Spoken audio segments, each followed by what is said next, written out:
ಶೇಕಡ 91.83 ಅಂಕ ಪಡೆದ ಆಯುಷಿ ಕೆ ಹಾಗೂ ತ್ರಿಷಾ 94.5%.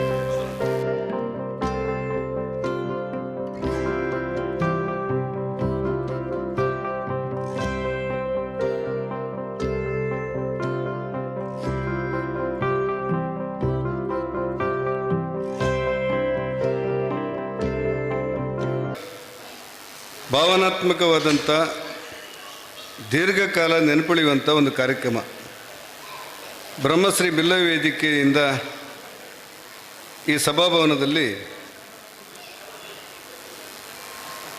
ಶೈಕ್ಷಣಿಕ ದತ್ತು ಸ್ವೀಕಾರ, ಬ್ರಹ್ಮಶ್ರೀ ಪ್ರಶಸ್ತಿ ಪ್ರದಾನ ಕಾರ್ಯಕ್ರಮ ಮುಂತಾದ ಕಾರ್ಯಕ್ರಮವನ್ನು ಆಯೋಜನೆ ಮಾಡಿದ್ದಕ್ಕೋಸ್ಕರ ಈ ಬಿಲ್ಲವ ವೇದಿಕೆಯ ಅಧ್ಯಕ್ಷರಾಗಿರುವಂಥ KT ಸುವರ್ಣರು ಮತ್ತು ಅವರ ತಂಡಕ್ಕೆ ನಾನು ಪ್ರೀತಿಯ ಧನ್ಯವಾದಗಳನ್ನು, ಅಭಿನಂದನೆಗಳನ್ನು ಸಲ್ಲಿಸ್ತೇನೆ.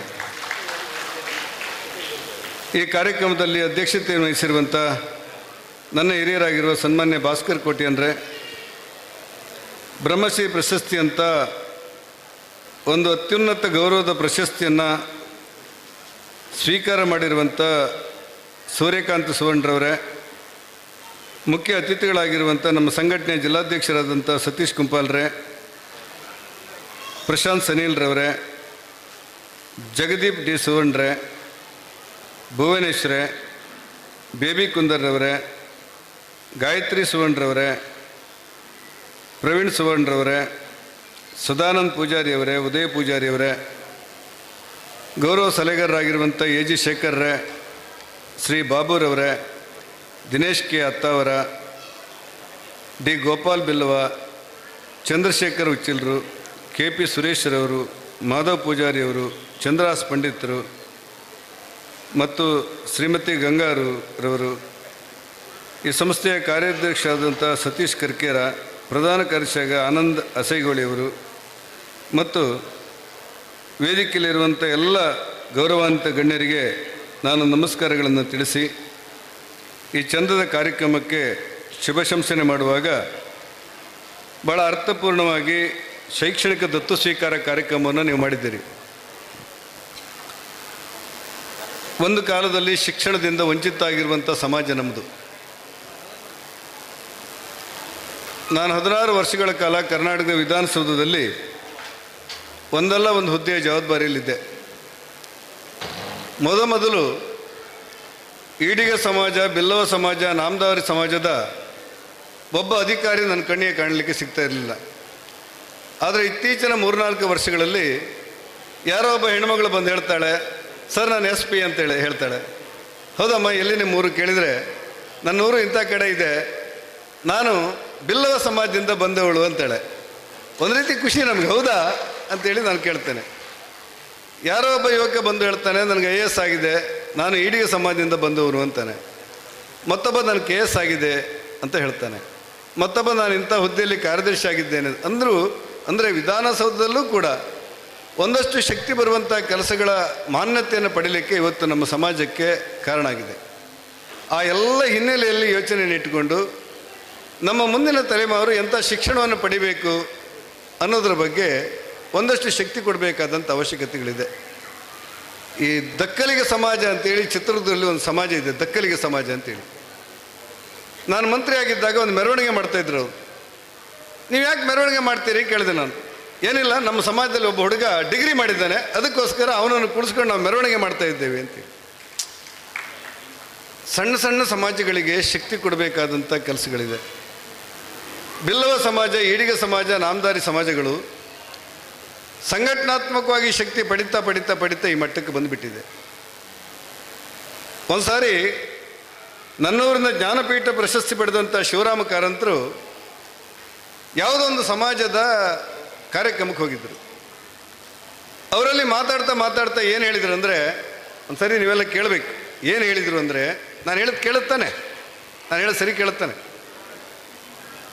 ಅವ್ರು ಏನು ಹೇಳಿದರು ಶಿವರಾಮ ಕಾರಂತರು ಅಂದರೆ, ನೀವು ಸಣ್ಣ ಸಣ್ಣ ಸಮಾಜದವರು ಬಿಲ್ಲವ ಸಮಾಜವನ್ನು ನೋಡಿ ಕಲೀರಿ ಅಂತ ಹೇಳಿದರು. ಹೇಳ್ತಾ ಇರುವಾಗ ಅವರೊಂದು ಉದಾಹರಣೆ ಕೊಡ್ತಾರೆ. ಒಂದು ಕಾಲದಲ್ಲಿ ಶ್ರೀಮಂತರ ಮನೆಯ ಹೆಬ್ಬಾಗಿಲಿನ ಹೊರಗೆ ನಿಂತು ಶ್ರೀಮಂತರ ಮನೆಯ ಹೆಬ್ಬಾಗಿಲಿನ ಹೊರಗೆ ನಿಂತು ಕೈ ಕಟ್ಟಿ ನಡು ಬಗ್ಗಿಸಿ ದನಿ ನಾನು ಒಳಗೆ ಬರಬಹುದಾ ಅಂತ ಬಿಲ್ಲವ ಕೇಳ್ತಾ ಇದ್ದ. ಒಂದು ಕಾಲದಲ್ಲಿ ಕೈ ಕಟ್ಟಿ ನಡು ಬಗ್ಗಿಸಿ ಶ್ರೀಮಂತರ ಮನೆಯ ಹೆಬ್ಬಾಗಿಲಿನ ಹೊರಗೆ ನಿಂತು ದನಿ ನಾನು ಒಳಗೆ ಬರಬಹುದಾ ಅಂತ ಕೇಳ್ತಾ ಇದ್ದ. ಒಳಗಿದ್ದ ಶ್ರೀಮಂತ ಕೆಮ್ಮಿದ ನಂತರ ನಡು ಬಗ್ಗಿಸಿಕೊಂಡು ಒಳಗೆ ಹೋಗ್ತಾ ಇದ್ದ. ಅಂಥ ಬಿಲ್ಲವ ಇವತ್ತು ಕೇಂದ್ರ ಸರ್ಕಾರದಲ್ಲಿ ಆರ್ಥಿಕ ಮಂತ್ರಿಯಾಗಿ ಕೋಟ್ಯಾಂತರ ರೂಪಾಯಿ ಬಡವರಿಗೆ ಹಂಚ್ತಾ ಇರುವಂಥ ಕಾಲಘಟ್ಟದಲ್ಲಿ ಬಿಲ್ಲವ ಸಮಾಜ ಬೆಳೆದಿದೆ ಅಂತ ಹೇಳುವಾಗ ಜನಾರ್ದನ ಪೂಜಾರಿ ಅವರು ಕೇಂದ್ರ ಆರ್ಥಿಕ ಮಂತ್ರಿ ಆಗಿದ್ದರು. ಅಂದರೆ ಒಂದು ಕಾಲದಲ್ಲಿ ಕಷ್ಟಗಳು, ಪರಂಪರೆಗಳು, ಅಸ್ಪೃಶ್ಯತೆಗಳು ತಾಂಡವಾಡುತ್ತಿರುವಂಥ ಒಂದು ನಮ್ಮ ಸಮಾಜ ಇವತ್ತು ಈ ಮೆಟ್ಲಕ್ಕೆ ಬರೀಲಿಕ್ಕೆ ಸಂಘಟನೆ ಕೂಡ ಕಾರಣ ಅನ್ನೋದನ್ನು ನಾವು ಯಾರೂ ಅಲ್ಲಿಗಳಲಿಕ್ಕೆ ಸಾಧ್ಯ ಇಲ್ಲ. ಎರಡು ರೀತಿಯ ವ್ಯವಸ್ಥೆಗಳಿದೆ ನಮ್ಮಲ್ಲಿ. ಅನೇಕ ಜನ ಸ್ವಂತ ಶ್ರಮದಿಂದ ಹಣ ಮಾಡಿದಂಥ ವ್ಯಕ್ತಿಗಳು ಇದ್ದಾರೆ. ಅದೇ ಸಂದರ್ಭದಲ್ಲಿ ತಲೆಗೊಂದು ಸೂರಿಲ್ಲದೆ ತುತ್ತ ಅನ್ನಕ್ಕೋಸ್ಕರ ಬಡಿದಾಡುವಂಥವರೆಗೂ ನಮ್ಮಲ್ಲಿದೆ. ನಾವು ಮಾಡಬೇಕಾದ ಮುಖ್ಯವಾದ ಕೆಲಸಗಳೇನೆಂದರೆ, ಸ್ವಲ್ಪ ಶಕ್ತಿ ಇದ್ದವರು ನಮಗಿಂತ ಕಡಿಮೆ ಶಕ್ತಿ ಇದ್ದವ್ರನ್ನ ಕೈ ಹಿಡಿದು ಮೇಲೊತ್ತುವಂಥ ಕೆಲಸಗಳಾಗಬೇಕು.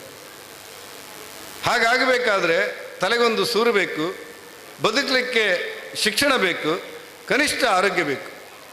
ಎಲ್ಲದಕ್ಕೂ ಜಾತಿ ಮಾಡಿ ಅಂತ ನಾನು ಹೇಳಿಲ್ಲ. ಶಿಕ್ಷಣಕ್ಕೋಸ್ಕರ ಜಾತಿ ಮಾಡಿ. ಯಾವುದೋ ಒಂದು ಬಡವನ ಕೂಲಿ ಮಾಡುವನ ಮಗಳಿಗೆ, ಇವತ್ತು ಬಿಡಿ ಕಟ್ಟುವನ ಮಗಳೊಬ್ಬಳು ಬಿಲ್ಲವ ಮಗಳಿಗೆ PUCಯಲ್ಲಿ ಮೆರಿಟಲ್ಲಿ ಮೆಡಿಕಲ್ ಸೀಟ್ ಸಿಗುತ್ತೆ. PUCಯಲ್ಲಿ ಮೆರಿಟಲ್ಲಿ ಮೆಡಿಕಲ್ ಸೀಟ್ ಸಿಗುತ್ತೆ.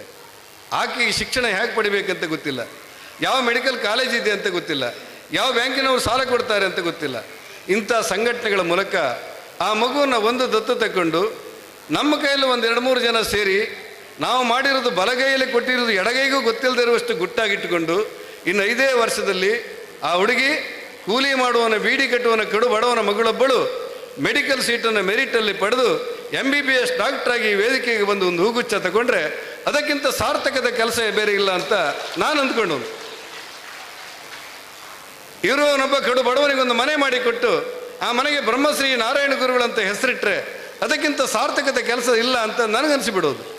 ಆದರೆ ಪ್ರಚಾರದಿಂದ ಎಲ್ಲವೂ ಸಾಧ್ಯ ಆಗ್ತದೆ ಎನ್ನುವಂಥ ಭ್ರಮೆಗಳಿಲ್ಲ.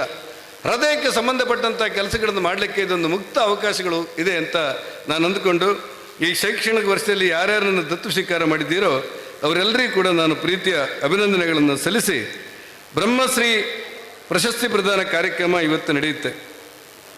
ನಾನು ಈ ಸಂಘಟನೆಯವರಿಗೆ ಅಭಿನಂದನೆ ಹೇಳುವುದು ಏನಂದರೆ, ಬ್ರಹ್ಮಶ್ರೀ ಪ್ರಶಸ್ತಿಯನ್ನು ಹುಟ್ಟುಹಾಕಿದ್ದೇ ಒಂದು ರೋಚಕವಾದ ಕಲ್ಪನೆ, ಹುಟ್ಟುಹಾಕಿದ್ದೇ ಒಂದು ರೋಚಕ. ಆದರೆ ಯಾರಿಗೆ ಕೊಡಬೇಕು, ಏನು ಮಾಡಬೇಕು, ಏನು ಮಾನದಂಡ ಏನೋ ನನಗೆ ಗೊತ್ತಿಲ್ಲ. ಆದರೆ ಬ್ರಹ್ಮಶ್ರೀ ಪ್ರಶಸ್ತಿ ಅರ್ಹರಿಗೆ ಸಿಗಬೇಕು ಅಂತಂದರೆ ತುಂಬ ಹೋಮ್ವರ್ಕ್ಗಳನ್ನು ನಾವು ಮಾಡಬೇಕು, ಹೋಮ್ವರ್ಕ್ಗಳು ಮಾಡಬೇಕು. ಹಿಂದೆ ಯಾರಿಗೆ ಸಿಕ್ಕಿದೆಯೋ ನನಗೆ ಗೊತ್ತಿಲ್ಲ, ಮುಂದೆ ಯಾರಿಗೆ ಕೊಡ್ತೀರೋ ನಾನು ಅದಕ್ಕೆ ಬಾಧ್ಯ ಅಲ್ಲ. ಆದರೆ ಇವತ್ತು ಜಯಸುವರ್ಣರವರ ಮಗ ಸೂರ್ಯಕಾಂತರವರಿಗೆ ನೀವು ಕೊಟ್ಟಿದ್ದು ಈ ಪ್ರಶಸ್ತಿಯ ಗೌರವಕ್ಕೆ ಒಂದು ಗರಿಮೆ ಅಂತ ನನಗನ್ಸ್ಬಿಡುತ್ತೆ. ಇಡೀ ಸುದೀರ್ಘ ಜೀವನವನ್ನು ಸಮಾಜಕ್ಕೋಸ್ಕರ ಬಡಿದಾಡಿದವರಲ್ಲಿ ಜಯಸುವರ್ಣರೊಬ್ಬರು. ಇಡೀ ಜೀವನ ನನ್ನ ಕಡೆ ಬರ್ತಾಯಿದ್ರು, ಉಡುಪಿ ಕಡೆ ಬರ್ತಾಯಿದ್ರು, ವಿಶ್ವನಾಥ ದೇವಸ್ಥಾನದಲ್ಲಿ ನಿಲ್ತಾಯಿದ್ರು, ನನ್ನನ್ನು ಕರೀತಾಯಿದ್ರು. ಶ್ರೀನಿವಾಸ ಪೂಜಾರಿ, ಜನಾರ್ದನ ಪೂಜಾರಿ ಅವರು ಕುದ್ರೋಳಿ ದೇವಸ್ಥಾನವನ್ನು ಕಟ್ಟಿದರು. ಉಡುಪಿ ಜಿಲ್ಲೆಯಲ್ಲಿ ಈ ದೇವಸ್ಥಾನ ಅಭಿವೃದ್ಧಿ ಆಗಬೇಕು, ನೀವೆಲ್ಲ ಶ್ರಮ ಪಡಬೇಕಂತ ತಾಕೀತು ಮಾಡ್ತಾಯಿದ್ರು. ಅವರಿಗೆ ಸ್ವಾರ್ಥ ಇರಲಿಲ್ಲ, ಬದಲಾಗಿ ವಿಶ್ವಾಸ ಇತ್ತು, ನಮ್ಮ ಸಮಾಜದ ಹುಡುಗೊಬ್ಬ ಬರಬೇಕು ಅಂತೇಳಿ ಭಾವನೆಗಳಿತ್ತು. ಅಂಥ ಒಬ್ಬ ಒಳ್ಳೆಯ ಮನುಷ್ಯನ ಮಗನಿಗೆ ನಾನು ಸೂರ್ಯಕಾಂತ ಸುವರ್ಣರವರಿಗೆ ಅಭಿನಂದನೆ ಹೇಳೋದು ಏನಂತ ಹೇಳಿದರೆ, ಭಾರತ್ ಕೋಆಪರೇಟಿವ್ ಬ್ಯಾಂಕಲ್ಲಿ ಇವತ್ತು 100ಕ್ಕೂ ಹೆಚ್ಚು ಶಾಖೆಗಳಿವೆ. ಊಹೆ ಮಾಡಲಿಕ್ಕೆ ಸಾಧ್ಯವೇನು? ಯಾರೋ ಒಬ್ಬ ಕಡು ಬಡವರ ಮಧ್ಯೆ ನಿಂತು ಮೇಲೆದ್ದಂಥ ಜಯಸುವರ್ಣರವರು ಕಟ್ಟಿರುವಂಥ ಭಾರತ್ ಕೋಆಪರೇಟಿವ್ ಬ್ಯಾಂಕ್ ಇವತ್ತು 100 ಶಾಖೆಗಳನ್ನು ಮೀರಿ ಬಿಟ್ಟಿದೆ. 11,500 ಕೋಟಿ ರೂಪಾಯಿ ಡಿಪಾಸಿಟ್ ಇದೆ. 11,500 ಕೋಟಿ. ಒಂದು ಕಾಲದಲ್ಲಿ ಕರ್ನಾಟಕ ಸರ್ಕಾರದ ಬಜೆಟ್ ಆಗಿತ್ತದು 11,500 ಕೋಟಿ. ಅಷ್ಟು ಎತ್ತರಕ್ಕೆ ಬೆಳೆದಿರುವಂಥ ವ್ಯವಸ್ಥೆಯನ್ನು ಕಟ್ಟುವುದು ಮತ್ತು ಉಳಿಸ್ಕೊಳ್ಳುವುದು, ಬೆಳೆಸ್ಕೊಳ್ಳುವುದು ಸುಲಭ ಅಲ್ಲ. ಇವತ್ತಿಗೂ ಕೂಡ ಸಮಾಜದ ಬಗ್ಗೆ ಕಾಳಜಿ ಹೊಂದಿರುವಂಥ ಸೂರ್ಯಕಾಂತ್ ಸುವರ್ಣರವರಿಗೆ ಪ್ರಶಸ್ತಿ ಪಡೆದಿದ್ದಕ್ಕೋಸ್ಕರ ಸೂರ್ಯಕಾಂತ್ ಸುವರ್ಣರಿಗೆ ಕೊಟ್ಟದ್ದಕ್ಕೋಸ್ಕರ ಈ ಬ್ರಹ್ಮಶ್ರೀ ಬಿಲ್ಲವ ವೇದಿಕೆಗೆ ನಾನು ಅಭಿನಂದನೆಗಳು ಹೇಳಿ, ಸಮಾಜ ಕಟ್ಟುವಾಗ ಒಂದಿಷ್ಟು ಶ್ರಮಗಳನ್ನು ಪಡಬೇಕು. ನನಗೆ ಯಾವಾಗಲೂ ನೆನಪಾಗುವುದೇನೆಂದರೆ, ನಾನು ಹಿಂದುಳಿದ ವರ್ಗದ ಮಂತ್ರಿಯಾಗಿ ಕೆಲಸ ಮಾಡ್ತಾಯಿದ್ದೆ. ಒಂದು ಸಂಘದವರು ಬಂದರು, ಶ್ರೀನಿವಾಸ ಪೂಜಾರಿ ಅವರೇ, ನಾವು ಸಭಾಭವನ ಕಟ್ತಾ ಇದ್ದೇವೆ, ನಮಗೆ 25 ಲಕ್ಷ ರೂಪಾಯಿ ಕೊಡಬೇಕು ಅಂತ ಹೇಳಿದರು. ಅವರು ಒಟ್ಟು ವಾತಾವರಣ, ಆಗ ಸರ್ಕಾರದಲ್ಲಿ ಹಣ ಇತ್ತು, ನನ್ನ ಇಲಾಖೆಯಲ್ಲಿ ಹಣ ಇತ್ತು. ನಾನು 25,000 ರೂಪಾಯಿ ಕೊಟ್ಟು ಇದನ್ನು ಆರ್ಡ್ರ್ ಮಾಡು ಅಂತೇಳಿ ಕೊಟ್ಬಿಟ್ಟೆ ನನ್ನ PAಗೆ. ಮರುದಿವಸ ಅದೇ ಸಂಘದವ್ರು ಮತ್ತೆ ಬಂದರು, ಬೇರೆ ಹೊಸ ಮುಖಲ್ಲ. ನಾನು ಹೇಳಿದೆ, ನಿನ್ನೆ ನೀವು ಇದೇ ಸಂಘದವ್ರು ಬಂದಿದ್ರಿ, ಇವತ್ತು ಇದೇ ಸಂಘದವ್ರು ಯಾಕೆ ಬಂದ್ರಿ ಅಂತ ಕೇಳಿದೆ. ನಿನ್ನೆ ನಾನು 25 ಲಕ್ಷ ಮಂಜೂರು ಮಾಡಿ ಅಂತ ಹೇಳಿದೆ, ಒಂದು ವಾರದಲ್ಲಿ ಆರ್ಡ್ರ್ ಬರುತ್ತೆ ನಿಮಗೆ, ಮತ್ತೆ ಯಾಕೆ ಬಂದ್ರಿ ಅಂತ ಕೇಳಿದೆ. ಯಾಕೆ ಬಂದದ್ದಲ್ಲ, ಅವ ಅಧ್ಯಕ್ಷ ಆಗುವವರೆಗೆ ಅದು ಕೊಡಬೇಡಿ ಅಂತ ಹೇಳಲಿಕ್ಕೆ ಬಂದದ್ದು ಅಂತ ಹೇಳಿ. ಅವನು ನೋಡಿದರೆ ಆಗೋದಿಲ್ಲ ನಮಗೆ, ಅವ ಅಧ್ಯಕ್ಷ ಆಗುವವರೆಗೆ ಕೊಡೋದು. ಈ ವ್ಯವಸ್ಥೆಗಳಿದೆಯಲ್ಲ, ಅನೇಕ ಸಾರಿ ನಾವು ಸಮಾಜ ಕಟ್ತೇವೆ ಅಂತ ಹೇಳ್ತಾರೆ. ಮೊನ್ನೆ ಒಬ್ಬರು ಹಿರಿಯ ಸ್ವಾಮೀಜಿ ನಾನೊಂದು ಮಾತು ಹೇಳಿದ್ದೆ, ನಾವೆಲ್ಲರೂ ಒಡ್ತೇವೆ ಸಮಾಜ ಕಟ್ಟಬೇಕು ಅಂತ, ನೀವೇ ಒಟ್ಟಾಗಿ ಕೂತ್ಕೊಳ್ಳೋದಿಲ್ಲ. ಯಾವುದು 4 ಜನ ಸ್ವಾಮೀಜಿಗಳೇ ಒಟ್ಟು ಕೂತ್ಕೊಳ್ಳದೆ ಇದ್ದರೆ ನೀವು ಸಮಾಜ ಕಟ್ಟುವುದೇನು, ಎಲ್ಲಿ ಸಾಧ್ಯ ಅಂತ ಕೇಳಿದ್ದೆ. ಕೆಲವು ಸಾರಿ ಶ್ರೀನಿವಾಸ ಪೂಜಾರಿ ವಿಪರೀತವಾಗಿ ಮಾತಾಡ್ತಾನೆ ಅಂತ ಯಾರಿಗಾರು ಅನಿಸ್ಬೋದು, ಕಂಡಂತೆ ಹೇಳ್ತಾನೆ ಅಂತ ಅನಿಸ್ಬೋದು, ಯಾರಿಗಾರು ಕೋಪ ಬರ್ಬೋದು ಅಂತ ಅನಿಸುತ್ತೆ ನನಗೆ. ಆದರೆ ನನಗೇನೇನು ಆಗಬೇಕಾಗಿಲ್ಲ ಅನಿಸುತ್ತೆ. ಯಾಕಂದ್ರೆ ನಂಗೆ 64-65 ವರ್ಷ ಆಯ್ತು. ಇನ್ನು ನಂಗೆ ಭಾಳ ಯಾರಿಗೆ ಏನಾದರೂ ಆಗಬೇಕಂತ ನಂಗೆ ಗೊತ್ತಿಲ್ಲ. ಈ ಸತ್ಯ ಹೇಳಲಿಕ್ಕೆ ಸಂಕೋಚ ಪಡಬಾರ್ದು ಅಂತ ಅಂದ್ಕೊಂಡವರಲ್ಲಿ ನಾನೊಬ್ಬ. ಹೇಳು ಸ್ವಲ್ಪ ನಿಧಾನ ಇದೆ ನಮ್ಮದು, ಆದರೆ ಹೇಳ್ತೇನೆ ಅಂತ ಅನಿಸುತ್ತೆ ನನಗೆ. ಆ ಕಾರಣಕ್ಕೆ ಸಮಾಜ ಕಟ್ತೇವೆ ಅಂತ ಭಾಷಣ ಮಾಡುವವರು ಒಂದು ವೇದಿಕೆಯಲ್ಲಿ ಕೂತ್ಕೊಳ್ಳದಿರುವಂಥ ಪರಿಸ್ಥಿತಿ ನಿರ್ಮಾಣ ಆದರೆ, ಒಬ್ಬ ಬಂದಾಗ ಮತ್ತೊಬ್ಬ ಎದ್ದು ಹೋಗುವಂಥ ಪರಿಸ್ಥಿತಿ ನಿರ್ಮಾಣ ಆದರೆ ನೀವೆಲ್ಲಿ ಸಮಾಜ ಕಟ್ತೀರಿ, ನಿಮ್ಮನ್ನು ಕಟ್ಕೊಳ್ಳೋದೇ ಕಷ್ಟ ನಿಮಗೆ ಅಂತ ಹೇಳಿಬಿಟ್ಟಿದ್ದೆ. ಆ ಹಿನ್ನೆಲೆಯಲ್ಲಿ ಸಮಾಜದ ಕಡು ಬಡವನ ಮಗುವೊಂದು ಇವತ್ತು ಕೂಡ ಜನಾರ್ದನ ಪೂಜಾರಿಯವರ ಬಗ್ಗೆ ನನಗಿರುವಂಥ ವೈಯಕ್ತಿಕ ಗೌರವ ಏನಂತ ಹೇಳಿದರೆ, ಒಂದು ಕಾಲದಲ್ಲಿ ಬ್ಯಾಂಕಿನ ಬಾಗಿಲು ನನ್ನಮ್ಮ 100 ರೂಪಾಯಿ ನೋಟ್ ನೋಡಿದ್ದೆ ಜನಾರ್ದನ ಪೂಜಾರಿ ಸಾಲ ಮೇಳದಲ್ಲಿ. ಯಾರು? ನನ್ನಮ್ಮ 100 ರೂಪಾಯಿ ನೋಟ್ ನೋಡಿದ್ದೆ ಜನಾರ್ದನ ಪೂಜಾರಿ ಅವರ ಸಾಲ ಮೇಳದಲ್ಲಿ. ಒಂದು ಕಾಲದಲ್ಲಿ ಶ್ರೀಮಂತರ ಸತ್ತಾಗಿದ್ದ ಬ್ಯಾಂಕನ್ನು ಬಾಗಿಲು ತೆಗೆದು ಬಡವರಿಗೆ ಮುಕ್ತವಾಗಿ ಮಾಡಿದ್ದಿದ್ರೆ ಅದು ಜನಾರ್ದನ ಪೂಜಾರಿ ಅಂತ ಹೇಳದೇ ಇದ್ರೆ ಇತಿಹಾಸ ನಮಗೆ ಕ್ಷಮಿಸೋದಿಲ್ಲ. ಒಂದು ಕಾಲದಲ್ಲಿ ಆಶ್ರಯ ಮನೆಗಳನ್ನು ಮಾಡಿ ಈ ಕಟ್ಟಕಡೆಯ ಸಮಾಜಕ್ಕೊಂದು ಶಕ್ತಿ ಕೊಟ್ಟವರು ಬಂಗಾರಪ್ಪ ಅಂತ ಹೇಳಿದ್ರೆ ನಮ್ಮ ಸಮಾಜ ಕ್ಷಮಿಸೋದಿಲ್ಲ. ಈ ಮತ್ತೊಬ್ಬ ರಾಜ್ಕುಮಾರ್ ಹುಟ್ಟಿ ಬರಲೇ ಇಲ್ಲ, ಕನ್ನಡ ಚಿತ್ರರಂಗದಲ್ಲಿ ಮತ್ತೊಬ್ಬ ರಾಜ್ಕುಮಾರ್ ಹುಟ್ಟಿ ಬರಲೇ ಇಲ್ಲ ಅನಿಸುತ್ತೆ ನನಗೆ. ಅಂತ ಒಂದು ಶಕ್ತಿ ಕೊಟ್ಟ ರಾಜ್ಕುಮಾರ್ ಇದ್ದರು. ಮೆಡಿಕಲ್ ಕಾಲೇಜನ್ನು ಮಾಡಿದವರು ಯಾರು ಕೇಳಿದರೆ ಇವತ್ತು ಕೂಡ ನಮ್ಮ ದೊಡ್ಡಬಳ್ಳಾಪುರದ ಜಾಲಪ್ಪನವರ ಹೆಸರಿಗೆ ಹೋಗಿಬಿಟ್ಟಿದೆ. ಬಡವರ ಬಗ್ಗೆ ಶಕ್ತಿ ಕೊಟ್ಟವರು ಯಾರು ಕೇಳಿದರೆ ನಮ್ಮ ಕಾಗೋಡು ತಿಮ್ಮಪ್ಪನವರ ಹೆಸರು ನಮಗೆ ಇವತ್ತು ನೆನಪಾಗುತ್ತೆ. ಅಂದರೆ ಒಂದು ತಲೆಮಾರು ಆಯ್ತಲ್ಲ, ಇನ್ನು 2ನೇ ತಲೆಮಾರು ಸೃಷ್ಟಿಯಾಗಬೇಕು. ಸಮಾಜ ಕಟ್ಟಿಯವರು ಹೇಗಿರಬೇಕು ಕೇಳಿದರೆ ನೀಲಗಿರಿ ಮರದಂತಿರಬಾರ್ದು. ಯಾವ ಮರ? ನೀಲಗಿರಿ ಮರದಂತಿರಬಾರ್ದು, ಬಾಳೆ ಗಿಡದಂತಿರಬೇಕು. ನೀಲಗಿರಿ ಮರ ಒಂದು ತಾನು ಆಕಾಶದ ಎತ್ತರಕ್ಕೆ ಬೆಳೀತಾ ಗರಿಕೆ ಹುಲ್ಲು ಕೂಡ ಹುಟ್ಲಿಕ್ಕೆ ಬಿಡೋದಿಲ್ಲ, ಯಾಕಂದರೆ ಎಲ್ಲ ತೇವಾಂಶವನ್ನು ಅದೇ ತಗೊಂಡು ಬಿಡುತ್ತೆ. ಬಾಳೆ ಗಿಡ ತಾನು ಬೀಳುವಾಗ ಮತ್ತೆ 3 ಮುಕ್ಟಾಗುತ್ತೆ, ಒಂದು ಕೊನೆ ಹಾಕಿಬಿಡುತ್ತೆ.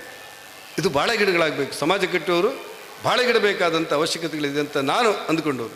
ನಮ್ಮ ಮಿತಿಯೊಳಗೆ ನಾವು ಕೆಲಸಗಳನ್ನು ಮಾಡಿದ್ದೇವೆ. ನಾನು ಹಿಂದುಳಿದ ವರ್ಗದ ಮಂತ್ರಿ ಆಗಿದ್ದಾಗ ಆ ಇಲಾಖೆಯಲ್ಲಿ ಬರುತ್ತಾ ಬಿಡುತ್ತೋ ಗೊತ್ತಿರಲಿಲ್ಲ ನನಗೆ. 4 ನಾರಾಯಣಗುರು ಇಂಗ್ಲೀಷ್ ಮೀಡಿಯಂ ಶಾಲೆಯನ್ನು ಸ್ಥಾಪನೆ ಮಾಡಿದೆ. ಒಂದು ಭಟ್ಕಳದಲ್ಲಿ, ಒಂದು ಬಂಟ್ವಾಳದಲ್ಲಿ, ಒಂದು ಸಾಗರದಲ್ಲಿ, ಮತ್ತೊಂದು ನನ್ನ ಕುಂದಾಪುರದಲ್ಲಿ. ಇವತ್ತು ನೀವು ಆ ಮಗುವನ್ನು 6ನೇ ಕ್ಲಾಸ್ ಮಗುವನ್ನು ತಂದು ಆ ಶಾಲೆಗೆ ಬಿಟ್ಟರೆ ಕಾಲಿಗೆ ಹಾಕುವ ಚಪ್ಪಲಿಯಿಂದ ತಲೆ ಕೊಡುವಂಥ ಎಣ್ಣೆವರೆಗೆ ಎಲ್ಲ ಪಠ್ಯಪುಸ್ತಕ ಉಚಿತ.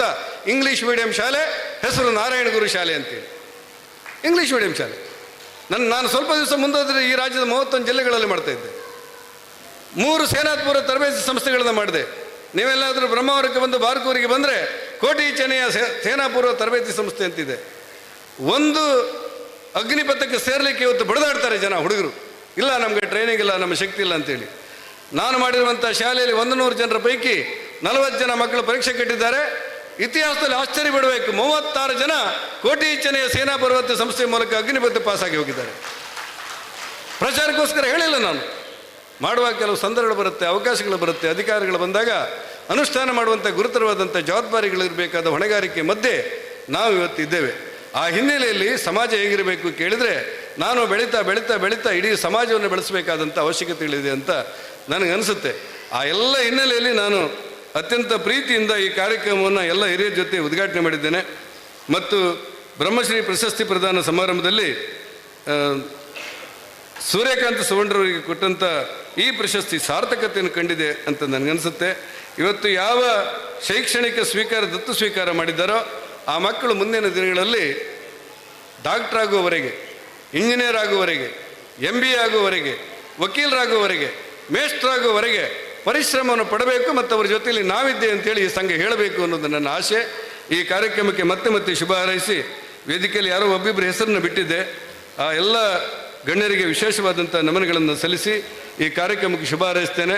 ಅದು ಯಾಕೋ ಇವತ್ತು ಗೊತ್ತಿಲ್ಲ, ಈ ಹೆಚ್ಚು ಕಡಿಮೆ 6-8 ಕಾರ್ಯಕ್ರಮಗಳು ಇವತ್ತು ಮಧ್ಯಾಹ್ನ ಬೆಳಗ್ಗಿಂದ ಇದೆ. ಈ ಸತೀಶ್ ಕುಂಬಾಲ ಎಂಥ ಬುದ್ಧಿವಂತ ಅಂತ ಹೇಳಿದರೆ, ರಾಜಕಾರಣದಲ್ಲಿ ಮಾತ್ರ ಅಲ್ಲ, ಎಲ್ಲದರಲ್ಲೂ ಆ ಪುಣ್ಯಾತ್ಮ ಬುದ್ಧಿವಂತ. ಯಾಕಂದ್ರೆ ಎಡದಟ್ಟು ಜಿಲ್ಲೆಯಲ್ಲಿ 8 MLA ಇರುವ ಕ್ಷೇತ್ರದಲ್ಲಿ ಅಧ್ಯಕ್ಷ ಆಗಿ ಎಲ್ಲರನ್ನೂ ನಿಭಾಯಿಸುವಂಥ ತಾಕತ್ತು ನಾನು ಬಹುಶಃ ಬೇರೆಯವರಲ್ಲಿ ನೋಡಿಲ್ಲ. ಹಾಗಂತ ಯಾರ ಹತ್ರ ನಿಷ್ಠೂರ ಇಲ್ಲ. ನಾವೆಲ್ಲ ಸ್ವಲ್ಪ ಕಲಿಬೇಕು ಈ ಸತೀಶ್ ಕುಂಬಾಲ್ ಹತ್ರ. ಯಾರ ಹತ್ರ ನಿಷ್ಠೂರ ಇಲ್ಲ, ಜಗಳ ಇಲ್ಲ, ವಾದ ಇಲ್ಲ, ಚರ್ಚೆ ಇಲ್ಲ, ಎಲ್ಲವರಿಗೂ ಅಣ್ಣ ಅಣ್ಣ ಅಂತ ಹೇಳಿ ನನ್ನನ್ನು 12 ಗಂಟೆ ಬಿಡ್ತೇನೆ ಅಂತೇಳಿ 1.5 ಗಂಟೆವರೆಗೂ ಬಿಡದೆ ಎಲ್ಲ ಕಾರ್ಯಕ್ರಮದಲ್ಲಿ ಭಾಗವಹಿಸಿದಂಥ ಗಣ್ಯರಿಗೆ ನಮನಗಳನ್ನು ಸಲ್ಲಿಸ್ತೇನೆ. ನಮಸ್ಕಾರ, ಧನ್ಯವಾದ.